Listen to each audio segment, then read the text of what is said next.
Pandemic का पहला wave आया था ना 2020 में, याद करिएगा, उस समय जिन लोगों को ये इम्पैक्ट हुआ था, कोविड हुआ था, उनके ऊपर ये पूरा स्टडी हुआ है। और यहाँ पर आप देख सकते हो कि 11 अगस्त 2020 से लेकर 14 जनवरी 2021 इनके बीच में, ठीक है, 2020 अगस्त से लेकर 2021 जनवरी के बीच में ये जो पूरा स्टडी है 207 लोगों के ऊपर ये कंडक्ट किया गया था। और देखिए यहाँ पर एक चीज समझिएगा, ये स्टडी ऐसा नहीं है कि यहाँ पर मान लो किसी को कोविड हो गया और कोविड के दौरान ही उसका स्टडी किया जा रहा है, ऐसा नहीं है। अगर मान लो कोविड के समय ही अगर आप उसके बारे में समझोगे, मतलब आप उसकी टेस्ट करोगे, तो जाहिर सी बात है वो आपको गलत रिजल्ट दिखाएगा, क्योंकि वो उससे सफर कर रहा है। लेकिन इसमें ये बताया जा रहा है कि ठीक होने के 2 महीने के बाद, मतलब जब पेशेंट रिकवर हो जाता है कोविड का, उसके 2 महीने के बाद जाकर कई सारे स्टडी किए गए थे, उसमें टेस्ट किए जैसे जैसे कि कंप्लीट लंग फंक्शन टेस्ट हो गया, 6 मिनट वॉक टेस्ट हो गया, ब्लड टेस्ट हो गया, क्वालिटी ऑफ लाइफ असेसमेंट हो गया, ये सारी चीजें की गई थी। और इन सब चीजों के आधार पर अब ये बताया जा रहा है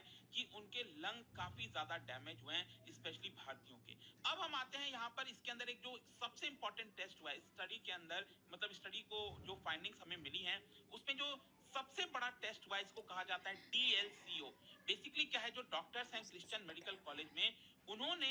यूज किया pulmonary function test to determine the working capacity of the lung. मतलब कि हमारा जो फेफड़ा है, जो लंग है, उसकी कितनी कैपेसिटी है, वो कितना सही तरीके से काम कर रहा है, उसके लिए एक टेस्ट होता है जिसका नाम है DLCO, that is diffusing capacity for carbon monoxide. अब देखिए ये होता क्या है, ये जो DLCO है, इसमें क्या है बेसिकली, मान लो अगर हम एयर ब्रीथ कर रहे हैं, जो भी कुछ हम ब्रीथ कर रहे हैं, नाक से, मुंह से, जैसे भी, तो यहाँ पर क्या है कि उसके अंदर कई बार कार्बन मोनोऑक्साइड के ट्रेसेस भी पाए जाते हैं। तो जब एयर हमारे फेफड़े में जा रहा है, मान लो, ठीक है, जब हम एयर हमारे फेफड़े में जा रहा है, अल्टीमेटली आपको पता ही होगा कि जो हम एयर लेते हैं उसका मेन काम क्या होता है, कि उस एयर में जो ऑक्सीजन है वो हमारे ब्लड स्ट्रीम में जाता है और फाइनली हमारे पूरे बॉडी के पार्ट्स को ऑक्सीजन मिल पाता है। तभी तो मिलता है ना हमारे पूरा, चाहे ब्रेन